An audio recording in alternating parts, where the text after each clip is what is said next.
Today, I would like to welcome our guest who had a powerful near-death experience, recalls leaving his body, entering higher realms. Life review, visions of the past and future. Welcome to The Returned.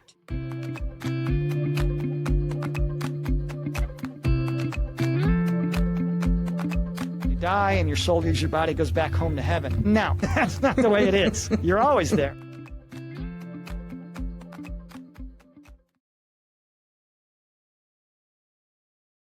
Hi, I'm MJ and welcome to The Returned. Today's guest is Mary Kathy McDaniel, author of The Misfit in Hell to Heaven Expat. After falling into a coma from ARDS in 2000, Kathy experienced a powerful near-death journey, starting in the realm like hell and ending in a piece of heaven. Her story challenges beliefs, brings hope, and reminds us that from even the darkest places, light can be found. Please welcome Kathy McDaniel. Well, thank you. That was lovely. Yeah, thank you. You're very welcome. Kathy, I know that you have been asked many of times and to jump right into your near-death experience, but I would really like to start somewhere different before everything changed, before the coma, before the journey. Who was Kathy? What were your beliefs about life and death and afterlife at that time? And from that place, I'd love you to take us on a journey through your NDE. Okay. I was a typical Catholic girl. My dad was in the Navy. We traveled a lot, but I was always in Catholic schools, taught by the nuns, the priests. Wanted to be a nun, of course, when I was 12, just like everybody did. I did everything I was supposed to. I really believed all the doctrine, did rosaries,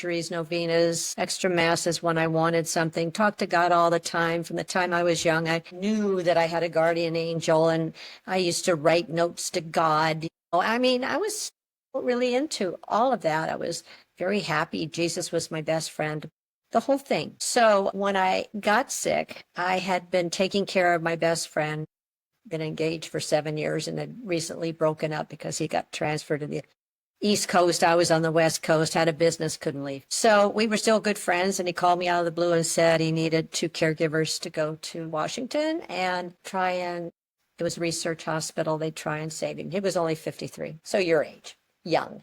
I was 52. So I dropped everything and went to Seattle because it was only supposed to be about 3 months, they said, 3 to 5 months. But it turned into 9, and that's 9 months of harrowing depression. Okay, good. He's reacting well. He's going to be fine. Oh, no, he's not. Oh, yes, he is. Oh, no. And then he died. And I was just a mess. And so there was flu going around, very much like COVID, which I caught. And in short order, I was in the emergency room via an ambulance and put on oxygen. My family was called in, and they said, we don't know how to treat this. It's a syndrome, and it doesn't react to antibiotics. So we're going to put you in a drug-induced coma, take your brain offline. You will remember nothing that goes on. And we're just going to throw the medical book at you. So there was nothing to do but say, okay. My family was supportive. And I went out. And then I woke up, and it was pitch dark. And I thought, what the heck, where am I? What's going on? Is this a joke? Who's playing a trick on me? But then it started to get up a little bit lighter, but it was kind of a reddish glow, and there was swirling fog, and it was too hot. And it smelled horrible. And I thought, what the... And, I was afraid to move because I didn't know if I was standing or sitting or what.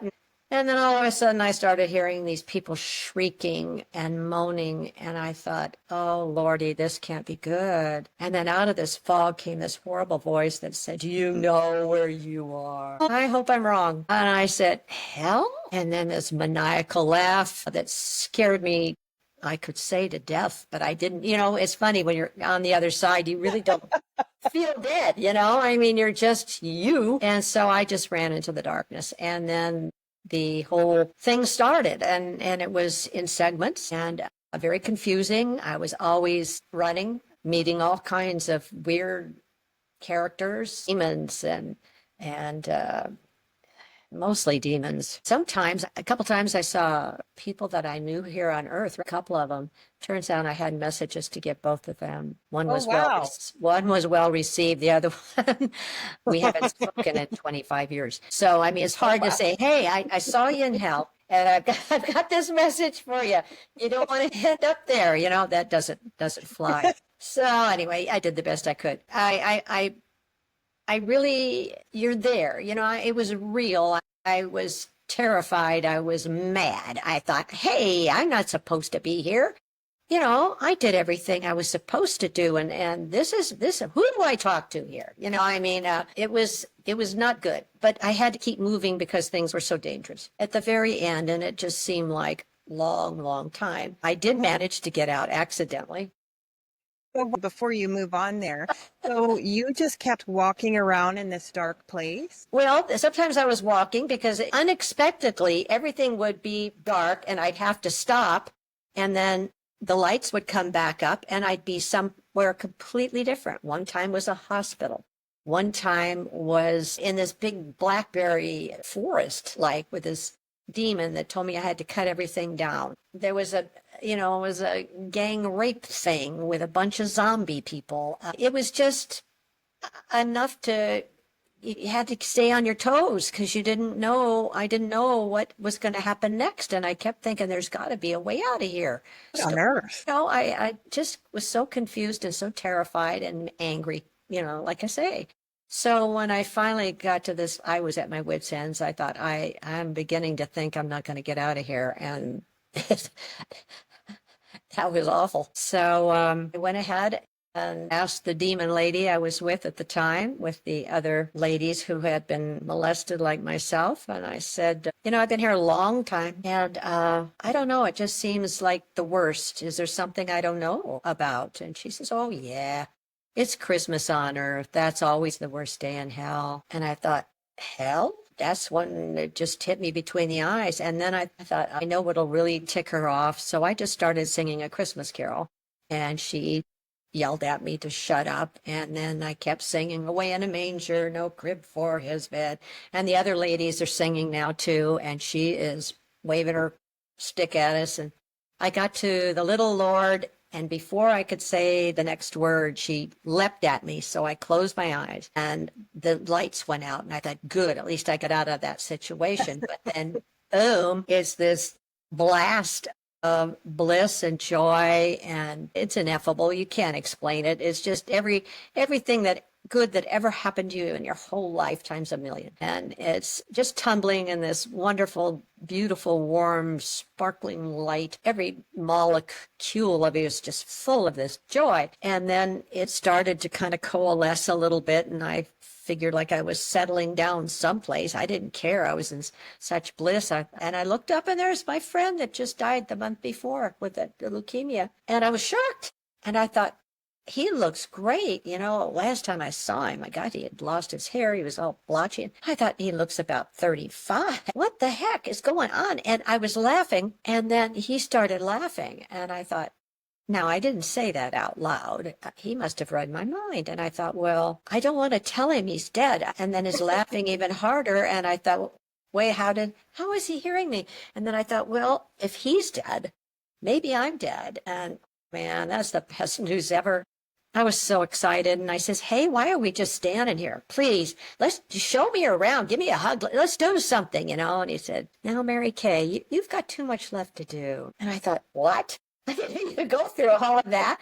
And they're going to throw you out. And I just said, no, absolutely. No, I'm not going. No. Of course, the lights go out. The lights come up and they're too bright. And there's people milling around. And I'm thinking, oh, no, I'm back in that place. And then my daughter turns around and says, Mom's back. And everybody's going, yay, yay, yay. And I thought, what the heck are they talking about?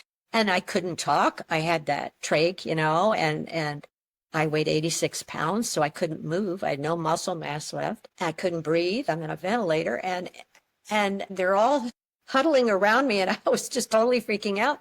And then she says, oh, Mom, you've been so sick. They thought you were going to die. It's been almost 3 weeks, and you're going to be just fine. And I thought, this doesn't sound like the truth to me. So, and the first thing that crossed my mind was, oh, you mean that I, quote, paid for my sins. I went to purgatory. I went through the whole thing. I got to heaven. Now I got to come back to earth and I'm going to start all over again, building up all this time and in purgatory. There's no words. I was so depressed and so angry and so sad. So that's pretty much what happened in So if that. I could take you back to the hellish experience, did you have any fear while you were there? Oh, yeah, I was Yeah, scared to death. But I was angry, and I'm a survivor. I've been through a lot I in can life. tell. 79 years, I've had a lot of experiences, and most of them required a lot of courage to keep going. And that's how I felt down there. I thought, I'm not giving up now. I've been through a lot of stuff, but it took a long time for me to acclimate to being back, knowing that I was stuck. I was going to have to do this. So I better get my what together if I'm going to live. I'm 53, and I've got a lot of life ahead of me. Nobody wanted to hear the story. They just dismissed it. Oh, it was the drugs. I says, but he told me I couldn't remember anything. My brain was offline. How could I remember this?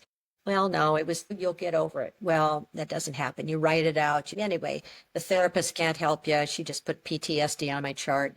That's right. You've completely changed. You're not the same person. So your family's not too happy about that. Your friends say, get over it. What it was just people get sick and no, that's not what happened. So it took 10 years for me to find the IANS group, the International Association of Near-Death Studies, a series of synchronicities. We were talking about it earlier. What something starts and clicks, and then then next impossible thing happens, and then this person heard that, and all of a sudden you're just on this rush going the right direction. So to get up to IANS in Seattle, which was only an hour away out of the entire United States, I'm an hour away from the very first IANS group that was ever formed. It was kind of interesting. But I listened to all the good stories, the angels and puppies and the rainbows and stuff. And I thought, nah, that's not what happened to me. And finally, as I was creeping out of a meeting, because I thought, I just don't belong here, somebody says, you always look so unhappy here. What's going on? And I said, well, I had a pretty bad experience. And they said, great. And I said, huh? And they said, oh, we never hear about those. 10 to 20% of people have something distressing. You got to tell us about it. Of course, I fought that, who wants to get up in front of 100 people? So they went to hell. No, I don't think so.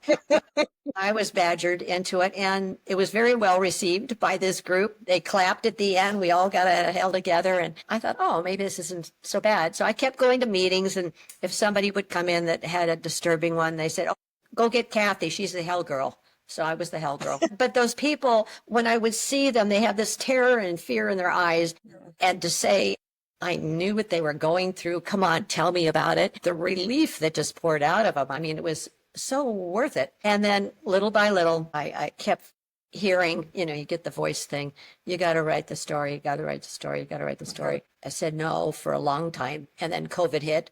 And I'm stuck in the house for 2 years. Guess what's rattling around in my head? Exactly. So I thought, I've got to get this out, get it over with, and then I'm done, right? I'm done. No. Right. So there's wonderful people at IANS, and I went to the conferences a couple times and met Nancy Evans Bush, who was one of the first people to come out and talk about this sort of thing. And I followed her to the bookstore, and we talked for an hour, and she says, you got to write the book. And I no, I'm leaving the conference the last day. This gal's got a little cardboard table. She says she's starting her publishing company, and she's a medium. So I had been dodging her because her sign said, do you need to write a book on it? Every time I walk by her, I do one of these.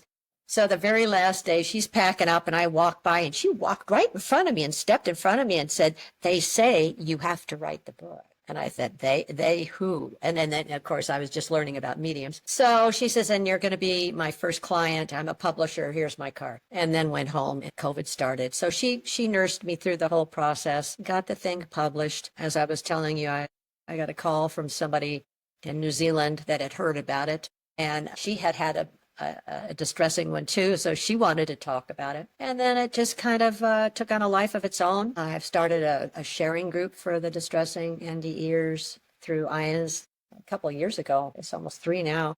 And we've got a steady group of people that come that have... I just found it. You do? Yeah. did. So many Yeah. people say, you know, I have never told my story, but I feel safe here.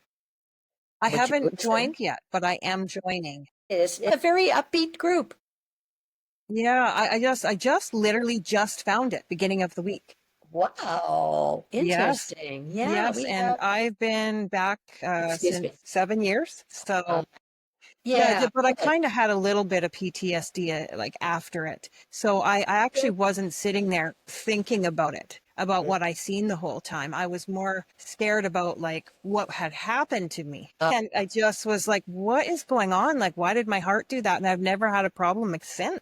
Yeah, it maybe. was quite interesting. There's nothing wrong with my heart. There's nothing. And yeah, I think sometimes, well, I wanted to ask you that. Do you think that when you have an NDE, what is the reason do you think behind them? Like just an opinion. Well, from I know we could never know, but I think we all have a little piece of the puzzle when we come back. It's so huge. There's no way one person, little brain we come back to could explain that. Talking to so many people, and they all say there's this, you know, we start off as one spirit in heaven, whatever, and we come down to earth, which is supposed to be the toughest gig you can go to, and only the brave souls come because you really want to feel, you want to experience, you know. I guess I hate to say it, it might get a little boring in heaven when everything's, you know. So they want to come down and learn things and feel things. And I think, you know, I'm told we have a group of soulmates and we reincarnate together and on and off. And like you and I probably are distant soulmates. And we said, well, let's at least get together once while we're down there, you know. And so you match up and it all feels comfortable. And you help one another through things and you say, okay, this time I'll be your mom and this guy's going to be so and so. And so when you meet people, when you get that click with people, you're comfortable. Don't I know you? How many times have you been somewhere and somebody's, I swear I know you from somewhere. Is it so this place, that place? So that's a hint. I think that's another soul. And we're just helping each other learn stuff. And they keep telling us, you know, there's no good, there's no bad, there's no hell, there's no judgment, there's a life review, which I find fascinating. did Wasn't you there? have a life review? No, I wasn't there long enough. I got kicked out. So I'm waiting to see the movie when I get back. But it's, you know, I love it that it really changes you if you grasp that concept. Because if in the life review you get to see your life and you're okay, and I didn't do so good there. But the thing is, you're experiencing, I'm told, what that was like to interact with you when you were grumpy or when you were a kind person, and you get to feel how that energy felt. Now I'm very careful about that. I don't want to go back up. I would like the last 20 years of my life or whatever to feel good. And I so am very aware of that as well. it changes Like, you. why wait for the life review? Start doing it now. Exactly. You know, you were my age when this happened. So, yeah, I really believe in that. So I think that we come to learn things. And for me, I know patience was probably number one and non-judgmental was probably in there. And speaking of that, it had been quite a while since I'd been back and I was still rattling around with how can I not go back there? I mean, I do not want to do this. So, you know, I was like, okay, God, the now shall nots didn't work. I need something positive. And the voice is always ready to do. So over a period of days, I got be loving and kind, merciful and forgiving, encouraging, grateful, unjudgmental, and useful. I've got a quote here that's from Curtis that says, usefulness is the greatest joy of life. And I like that. I You know, like it what you're doing too. is useful, but it brings you joy. You know, what I'm doing is Right. useful, brings me joy. So that's, you know, that's what I tell people. If you don't want to just be loving and kind, get up in the morning and say, today I'm going to, no matter what happens, how the traffic is, you know, who does what to me, I'm going to take a breath and be loving and kind. And that's really made a huge difference in my life and in the people around me. It really has, because it's contagious.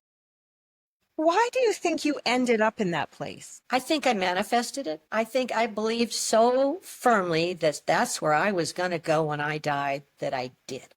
And over the years, I've been able to take each of those segments and I can trace them back to an actual event in my life. I just made it worse. So I think I made my own hell. And I've talked to a lot of people that have had distressing near-death experiences. And I would say the majority, 85% or better, are Catholics, and most of them have segments. Hey. So you that's found just one person pattern on some research.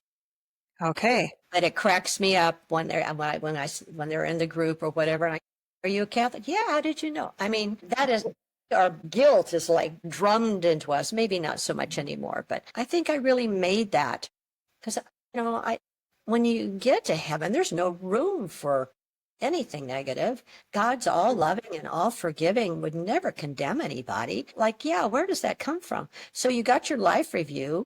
And that's not a judgment. It's just for you to see how you did. And you get to experience all the pain and agony you called. I mean, what more can they do to Hitler? People always ask me, oh, what about Hitler? Well, if he's got millions of people to feel their pain and horror, and I mean, Ouch. what else do you do to the guy? And that's self-inflicted. So that was a person that says, I want to go down there and whatever. You and I probably wouldn't ask for something like that. But there's, I don't know about you, but in my life, when I've been probably a little snarkier than I should have been, or a little, unforgiving, or, we're all just humans.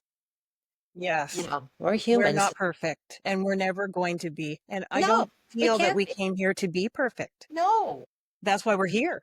right. To improve. Right, to improve, to help other people. And, I'll bring this up lately. IONS, they've got a couple of groups that do drills and that sort of thing.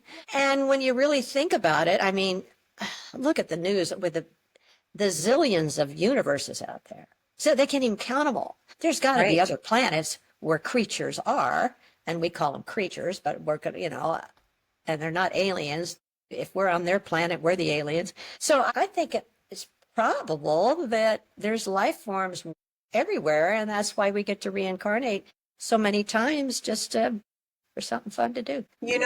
I used to think just about the hellish experience. Listening to you speak about it, I always thought for some reason that you might be able to create your own hell, as you said. What's it feel like to not be spirit, to not be perfect, to not know who I really am? What's that feel like? Is that, what's depression feel like? What is, you just want to experience. And then whatever you do with that can help people. It's often when we take the things that are so broken in us and use them to help others, because we've got that empathy. I think empathy is one of the things that we underestimate. I lost a baby when she was only a couple days old, so it was terrible. But after that, I had several friends that lost babies, and I was the only person they could turn to. I remember one gal says, Kathy, it's been 2 years for you. You've learned to get over it. And I said, no, I've learned to live with it. You'll never get over it, but you will learn to live with it. And no matter what you go through, you can help somebody with that. What do you think that one piece of wisdom is that you brought back with you, that everyone on the earth could understand? Well, when you look at little children, they start off so loving. They are. They want hugs. They give kisses to grandma. If one of the little other children gets hurt, they get, there's a natural kindness in us. I think we need to probably get in touch with that. It's a soft spot. So you get hurt sometimes when you're kind. But I think really staying in touch. I'm involved now with, at my age, the senior center, local senior center. Boy, what a group of interesting people. I can only imagine. You wouldn't run into your whole life in this circle or that circle, whatever it is. But I mean, it's a great opportunity to be kind. And so I've been there almost 2 years, and I just vowed no matter how grumpy somebody was or unaccepting of me or whatever, I would just kill them with kindness. And it's been contagious. And I had the supervisor say to me a while back, she says, Kat, the whole atmosphere around here changed when you showed up. People we're doing hugs, we're saving places for people. Oh, come on and sit down. She says, it's like this little seed that got planted and it's just growing. So we underestimate our own abilities, and it doesn't take education or any of that sort of earth stuff. And just get in touch with the God inside of you, which is loving and kind. How do you recommend someone do that? Meditation's good. I think that's a time to get quiet. It doesn't have to be anything formal or fancy. Just breathe, be quiet, turn off the radio, put on something nice and just be and just breathe and just let the humanness kind of be quiet for a while and feel the peace that's in there. And there's wonderful little snippets of meditations on your phone. I really find that being in nature is so good. Go to the beach, go to the trees, go again, quiet, or being useful, go to a rest home and play mahjong with some ladies or do something for others. Get outside yourself. I think that will help raise someone's vibration for sure. Mm-hmm. You describe the feeling of heaven in words. Well, I think the best thing to do is a little weird for people to hear, but I've heard other people say it. It's like an orgasm of the soul. Is because I find it interesting, and I don't know how far we can go with this on the program, but when people are in ecstasy, with their loved one and they're in ecstasy, almost everybody says, "Oh God." Wow, who knew? I never even thought of that before. Yeah, they're so close to God right then. You feel that joy, that ecstasy. It's almost too much to take. I mean, 30 seconds of that for a human is a lot, but you take that body off and you're like that all the time. Oh my goodness. That's why it's so hard to explain. It's just breathtaking, it's all involving, but you don't have that body that is going to blow up. You're just a spirit. And that's why I say God is all love. There's no room for judgment or even, I think we make God in our image. Religion makes God in our image. If we're going to be vengeful, then God's vengeful. If he's going to keep score, God keeps score. But that's why I think so many of us, probably most of us that come back, drop religion and become spiritual beings. I had a heck of a time going back to church. I'll go, and when I'm visiting my mom or my sister or something, I'll go with them, but I can't say the prayers anymore. I mean, number one, looking forward to the resurrection of the dead. Spoiler alert, there's no bodies in heaven, people. If you're looking to get your body back, it's not there, hon. It's dust. So that's excellent. There. And and the last judgment. Nope. I was afraid of that for a long time. Of course we are. Oh my gosh. So no, you get to look at your life and say, yikes, I shouldn't have done that. Move on. I mean, I can say that saved me from breaking any laws. It really did. Well, yeah. In the human, 65 and a 25, you're going to go to jail. But that there's an action and a consequence on earth. God doesn't care. I mean, it's not what's important. What's important is, okay, you say, okay, I'm sorry, I was going 65, I could have hurt someone. How much do I owe? Rather than arguing with a judge and, blaming the guy in back of you and all that. Yeah, learn your lesson. Be gracious about it. Improve. Move on. Do you think that we can create our own heaven on earth? Heavenly. Yeah, heaven is just being with God. Yeah, we've got it all inside of us. We're a soul. Yeah, doing good feels good, right? And it enriches those around you. So yeah, once you start doing it, it's addictive. I understand that for sure. I had that exact same thing. I'm addicted to NDE studies, anything NDE for so long, even prior to my own NDE. So, and I grew up Christian. Mm-hmm. Well, I wasn't, my family that I lived with, my mom and father weren't Christian, but my family, my dad's side, are all ministers. So, but for some reason, I would beg to go. Anybody that would take me, I wanted to go to every single church for some reason. I have no idea even where it came from. I just wanted to go. I guess I might have just liked the feeling. I've always been a spiritual person. So, and I'm also an out-of-the-box thinker. A little bit too much. No such thing. Right? Oh my goodness. Kathy, were you angry when you came back? Did you want to come back, or did you really want to stay there? I was furious. It was a good thing I couldn't talk. I mean, I was so ungrateful. My mother said, we have this prayer circle going around the world, Kathy, and we brought you back. And I thought, thank God I can't talk or get out of this bed. I'd strangle that woman. She said, when I could finally talk again weeks later, and she says, I don't understand it. I says, well, Mom, it was just so wonderful. And I didn't want to come back. She says, something weird happened when you were in the coma. And I said, what? She says, we took turns talking to you. And they said that you could hear us. Did you hear us? I said, no. And she says, well, she says, one time, it was almost before you woke up, you always just had no expression on your face, and you just had that thing in your mouth, thing in your tubes and everything. And I was looking at you, and I was telling you a story, and all of a sudden, your face lit up. She says it was light on it, and you started talking. I could, even though you had that thing, I could hear you mumbling, and I knew you were talking to Patrick.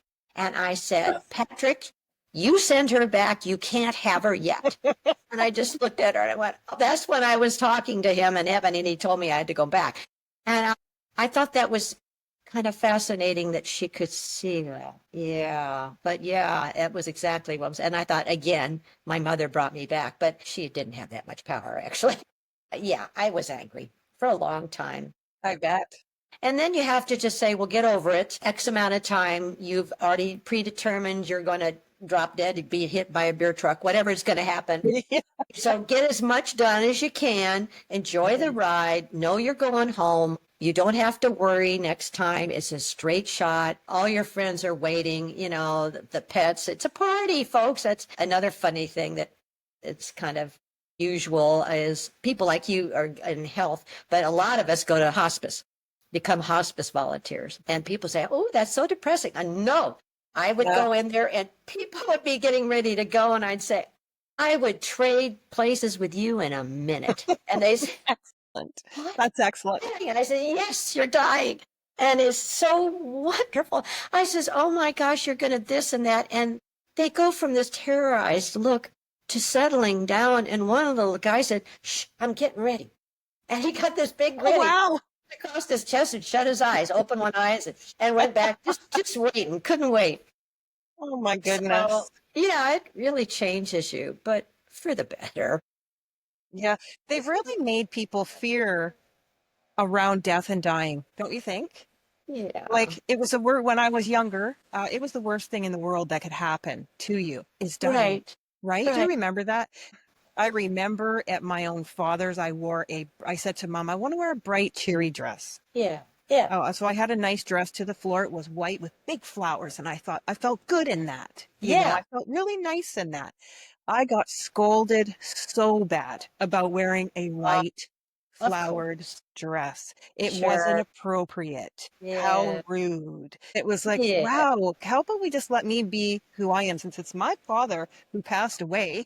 Heaven now, lucky guy. I just couldn't believe, but I do remember those things. But now I think that sometimes we need to change the way we even talk, even the wording, like dying, like it just sounds so like, or died. I like to say transitioned, yeah. right? Yeah. But I do try to catch myself. I want to start changing the lingo because I think it's harsh. We should be celebrating. These people get to go home. That's what I like to say. They went home. And my dad died of COVID a few years ago. He was 97, and he was the only person who would listen to me. When I wrote my book, he read it, and he did the foreword to it in the first chapter and the whole thing, because he'd had a thing with God. He almost died in the war, and he was an atheist, and he said, okay, God, you get me out of this mess, and burning plane upside down on the beach, and I'll become a Catholic. But so he was into it, and so we had a lot of talks, and I said, okay, which one? I know from hospice, usually one or two people come to bring you home. And sometimes there's a whole room full. Some of the hospice people have seen the lights and everything. And so whoever goes first comes back and tells who took them home, So when he had COVID, thank God, my sister and brother-in-law and my mom all had COVID too. So they sent him home rather than have him die alone. And when he was getting ready to go, he was kind of trepidatious. And then all of a sudden, he looked up at the ceiling in the corner where they usually come in and got this big grin on his face and closed his eyes. And I thought, I wonder who. So months, it was quite a bit later, that same lady that was my publisher, the medium, we were discussing something serious about the book and this and that. And all of a sudden she said, oh, your dad's here. And I said, what? And she says, yeah, your dad, he wants you to know something. And I said, okay. And she says, his sister? I said, Virginia, is she alive? No. Oh no, she died a long time ago. So his mom, yeah, Mary, she's deceased too, huh? And I says, yeah. And he said, well, he wanted you to know that's who came to get him, his mom and his sister. Isn't that nice? Isn't that cool? Well, you must have felt great. You must have felt great. Yeah. Wow.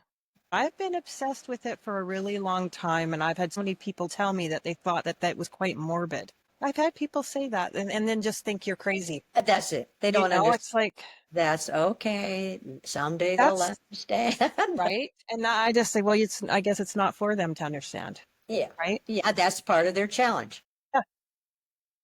Do you think that you wrote your NDE in your pre-birth plan? Probably. Yeah, probably. Because it was weird things like I was in the earthquake in '89 in Santa Cruz, and that was a biggie. The town fell down, and I was under my desk, and the drawers were falling over, the windows were cracked. I thought I was going to die. It was just a horrible earthquake. That was the first scene in my hill. All of a sudden the lights came up and I was in this bombed out city. The buildings had fallen down. There was people screaming and running around fires. And I was just in this place and trying to find safety. So I know that was a big part. That was the start. And then I did I was raped at one time. And so that scene was in there. There was an abortion clinic. I used to work for Birthright. I could go back, it took years to do it, and say all these things that were and the blackberry field, that was another one. I think I made it, and it was scary. There's that hero's journey that's so old. Back in really old days. And it's always been, that the hero goes down into the darkness and faces death and brings back the truth and comes back out and shares it. So that's just in our nature as humans to do. And I think that's what us NDEs do, is we're brave. Kathy, thank you so much for being here today with us. Your story is a beautiful reminder that we are so much more than our bodies, our titles, our roles, and our fears. This journey is ultimately about returning to our truest selves. I feel that's how we find our way back home. That's beautiful. Thank you. Thank you very much. You're a lovely soul.